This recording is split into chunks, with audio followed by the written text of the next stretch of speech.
Gente, eu acabei de chegar, gente. E sabe o que aconteceu comigo? Gente, fui no posto de saúde. E aí chegou uma mulher e conheci a outra. E começou a contar, gente, uma história. E eu, como não sou curiosa nem fofoqueira, gente. Fofoqueira eu não sou, gente, porque eu não saio falando as coisas assim pros outros. Mas eu sou muito curiosa, gente. E aí eu ficava. Tava torcendo, gente. Torcendo pra que não me chamasse.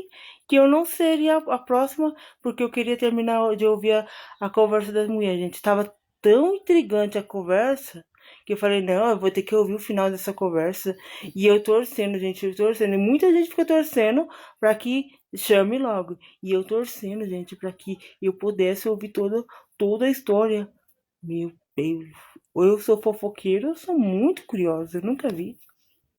E o que vocês são? Curiosas ou fofoqueiras?